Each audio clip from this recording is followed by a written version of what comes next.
So many real estate investors are just stuck on the sidelines right now, totally paralyzed by one big fear. In this explainer, we're going to break down exactly why that fear might actually be the key to your next huge opportunity. So, this is the question, right? With interest rates where they are, it just feels like it's got to be a terrible time to buy. But what if that's not the whole story? What if that's just what everyone thinks? And you're not alone in feeling this way. Listen to what real estate expert Dani Beit-Or has been hearing over and over. It's the number one reason investors are just waiting it out. All right, so let's just tackle this thing head on. We're calling it the high rate hangup. Look, the fear totally makes sense. Higher rates mean higher payments. That's just simple math. But here's the thing. What if focusing only on that one number is creating a massive blind spot and hiding a huge opportunity? So let's actually break down the numbers here. What is the real cost of a higher rate in plain dollars and cents? Let's figure out if it's truly the deal breaker everyone thinks it is. Okay, so let's imagine you're looking at a rental property for, say, $300,000. We'll compare today's rate, which is around 6.5%, with a lower rate we might see in the future, maybe 5%. So what does that actually mean for your wallet every month?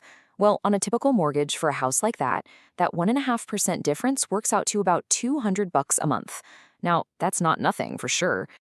And over a year, that adds up to $2,400.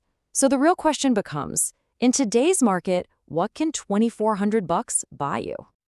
This is where it gets really interesting. That fear we've been talking about, it's creating a very unique market condition, a kind of hidden secret that most people are completely missing out on. Because so many potential buyers are spooked and sitting on the sidelines, we flipped into a classic buyer's market. And if you're one of the few people still in the game, that means you have one thing: a whole lot of leverage. Just look at the situation. Sellers aren't exactly desperate, but they are definitely motivated to make a deal. Meanwhile, the long-term housing shortage hasn't vanished. This creates a perfect little window of opportunity because the bargains you can find today, they're going to evaporate the second the crowds come back. Just picture it for a second. The moment rates drop even a little bit, what's going to happen? Everyone who's been waiting is going to jump back into the market, and you'll have massive competition for every single property. Is that really the best time to find a great deal? I don't think so. So how do you play this to your advantage? Well, there's a powerful strategy that lets you cash in on these motivated sellers before that flood of new buyers comes rushing back. This right here, this is the golden rule. Your interest rate is temporary. You can and you probably will refinance it in a couple of years. But the price you pay for that house, that is permanent. You're stuck with that price forever. So this table lays it all out. You basically have two paths. You can wait, get a slightly lower rate, but you'll probably end up paying way more for the house itself. Or you buy now, you lock in a lower price for good, and you just refinance that temporary rate down the road.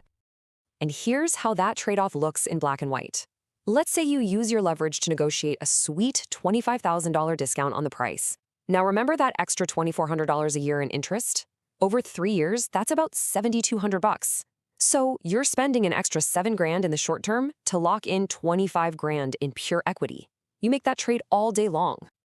Okay, so this isn't just theory. Let me show you a real-world example of how this is happening right now. A client of ours was watching this exact property. It hits the market at $285K. It sits for a bit. The price drops. So they come in with this, pretty bold offer of $255K. And guess what? The seller said yes immediately. No counteroffer, no back and forth, just deal. But wait, it gets even better. On top of that huge price cut, the seller threw in a $3,000 credit for repairs, agreed to fix a bunch of little stuff, and paid for a home warranty for a year. You just don't get these kinds of perks in a hot seller's market. No way. So when the dust settled, they basically got a $280,000 move-in ready house for a net cost of about $250,000. It was an absolutely killer deal that would have been impossible just a year or two ago. So that really brings us to the final question you have to ask yourself. When you look at the whole picture, what's the real risk here? Is it paying a little extra on a temporary rate that you can change later? Or is it waiting and paying a much higher, permanent price that you can never change?